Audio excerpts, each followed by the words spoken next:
اللہ الرحمن الرحیم الصلاۃ والسلام علیک یا سیدی یا رسول اللہ وعلی آلک و اصحابک یا سیدی یا حبیب اللہ الصلاۃ والسلام علیک یا سیدی یا جد الحسن والحسین وعلی آلک و اصحابک یا سیدی یا مولانا و مولا الثقلین۔ حمد و صلوات کے بعد نہایتی عزت و احترام کے لائق میرے سامعین محترم، آج کا جو میرا موضوع سخن ہے جس پر لب کشائی کرنی ہے وہ ہے اللہ تعالیٰ کے سوا ہدایت کا دروازہ اور کوئی نہیں کھولتا۔ ایک امیر آدمی تھا، اس کا ایک غلام تھا، بہت ہی پرہیزگار، متقی اور عبادت گزار شخص تھا۔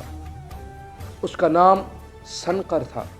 وہ غلام جتنا ہی اللہ رب العزت پر توکل کرتا تھا، اس کا آقا اتنا ہی کمزور ایمان رکھتا تھا۔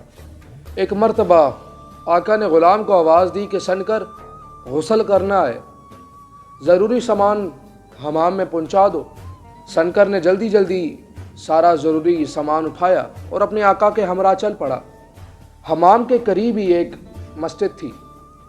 سنقر نے اپنے مالک سے کہا کہ اے مالک، قریب ہی جامع مسجد ہے، آپ غسل کیجئے، میں نماز پڑھوں فجر کی۔ امیر آدمی جو تھا نا، غسل کر کے باہر آیا، مسجد کی طرف چلا گیا۔ مسجد کے دروازے پر کھڑے ہو کے کہتے سنقر باہر آؤ۔ سنقر نہیں آیا۔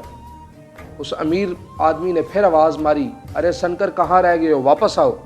اصل میں غلام جو تھا نا، اسے اس وقت اپنے مالک حقیقی کا قرب حاصل تھا، وہ اپنے مالک حقیقی کے ذکر میں محو تھا۔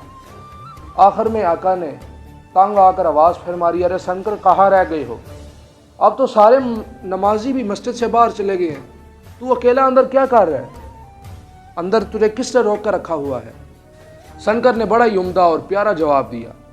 سنقر نے کہا کہ جس نے آپ کو مسجد کے باہر روک کر رکھا ہوا ہے، اسی مالک حقیقی نے مجھے مسجد کے اندر روک کر رکھا ہوا ہے۔ اے مالک، جو آپ کو مسجد کے اندر نہیں آنے دے رہا، وہی مجھے مسجد سے باہر جانے نہیں دے رہا۔ سچ ہی تو ہے نا کہ اگر دل کی زندگی اور آزادی چاہتا ہے نا تو بندگی کر۔ اگر اللہ رب العزت کے فضل و کرم کا تو طلبگار ہے نا تو غرور اور تکبر کو ترک کر دے، رضا الہی میں فنا ہو جا تاکہ تجھے ابدی زندگی ملے۔ اور ہاں، مومن جو ہوتا ہے نا، مومن، اسے مسجد میں ہی سکون ملتا ہے۔ باب ہدایت کو اللہ رب العزت کی ذات کھولتی ہے اور دنائی کی دلیل اللہ رب العزت کی شکر گزاری ہے۔